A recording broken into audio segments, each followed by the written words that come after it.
Welcome back. Welcome back. Don't forget to like, comment, and subscribe. Well, welcome back. Comment and subscribe. Like, comment, and subscribe. My theme music.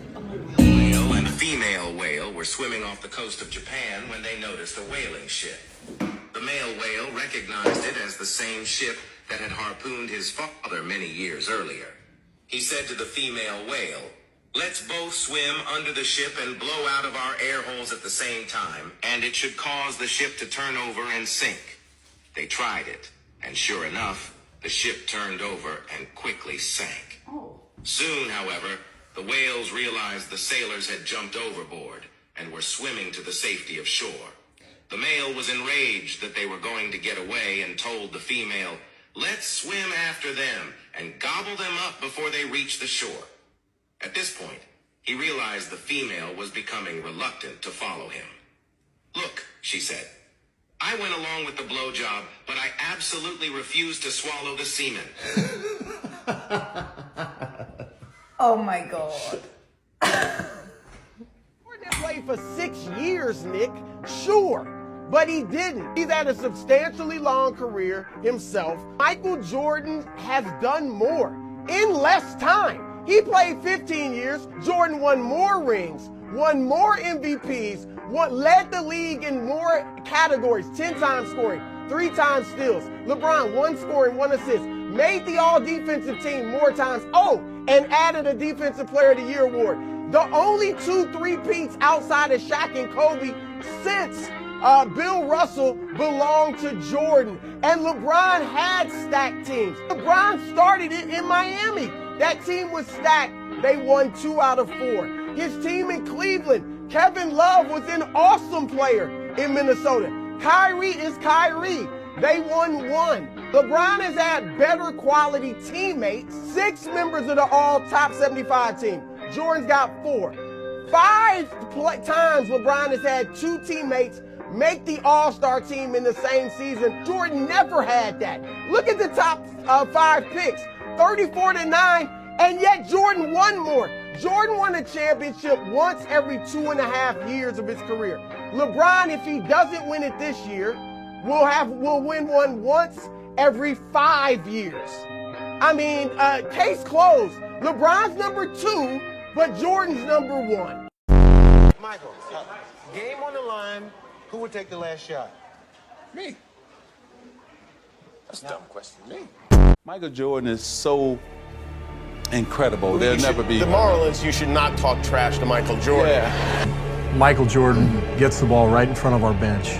And I'm already scared to death. Like, God, I hope I don't get into this game. I'm not ready for this stuff. And he looks right at me. And I'm on the bench just kind of like, he holds the ball and he goes, "Watch this." And he turns, he went right around Dan Marley, bam, dunks it, looks back at our bench and just starts laughing. And Orlando won the game in overtime. What?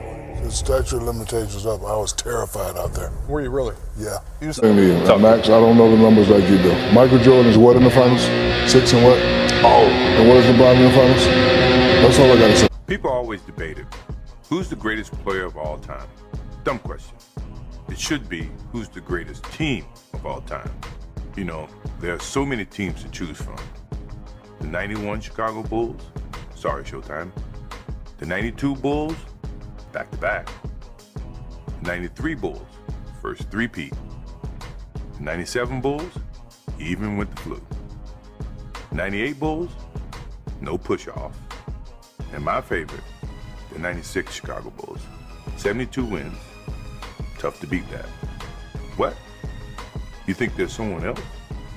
Prove it. Michael, after the game, he pulled me aside. I don't think I've ever told anybody this. He met me in between the locker rooms, and he said, "Irvin, you have to remember now, you're not with Kareem, you're not with James Worthy. All the guys you used to play with Showtime are not on that Laker team anymore. So remember, maybe you should think about retiring."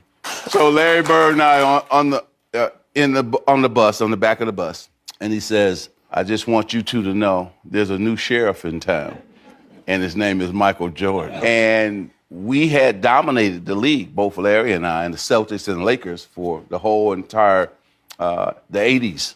And so it was his turn. And so he just sat back, had his cigar, and just said, "It's my league now." Wow.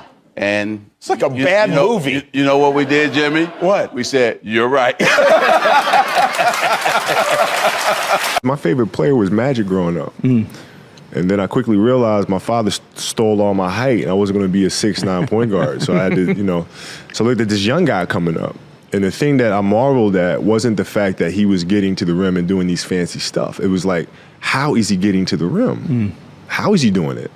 Right? And you look at the footwork, you look at the fundamentals, you look at the spacing, the pacing, right? And all those little things, the angles. And that's what becomes fascinating. It's like, okay, how do I get there? Right? So I started studying all those basics. And then when I came to the league, the first time I played against him, I won his respect because it was like, this kid's not scared of me at all. Right? And he saw a kindred spirit from that standpoint. And that started a relationship. And it became something where it was like, text him anytime, hits me right back. Questions, hits me right back. And we're talking all the time. Who's better, Jordan or LeBron? LeBron. I love what Jordan's done for the game, but LeBron's better. Who has more titles? Jordan. Who has a better offensive game? Jordan. Who has won more defensive players of the year? Jordan, yeah. Who's clutcher? In my eyes, Jordan. So Jordan is better than LeBron at almost every facet of the game? Yeah. Then how is LeBron better? Because look at LeBron. That's it. You sure about that? You sure? My favorite player was Magic growing up. And then I quickly realized my father stole all my height, and I wasn't going to be a 6'9" point guard. So I had to, so I looked at this young guy coming up. And the thing that I marveled at wasn't the fact that he was getting to the rim and doing these fancy stuff. It was like, how is he getting to the rim? How is he doing it? Right? And you look at the footwork, you look at the fundamentals, you look at the spacing, the pacing, right? And all those little things, the angles. And that's what becomes fascinating. It's like, okay, how do I get there? Right? So I started studying all those basics. And then when I came to the league, the first time I played against him, I won his respect because it was like, this kid's not scared of me at all. Right? And he saw a kindred spirit from that standpoint. And that started a relationship. And it became something where it was like, text him anytime, hits me right back. Questions, hits me right back. And we're talking all. Craig. Bye, Felicia. Be the best you can be. Love your family, love your friends. Spread love, not violence, not this virus. As always, peace.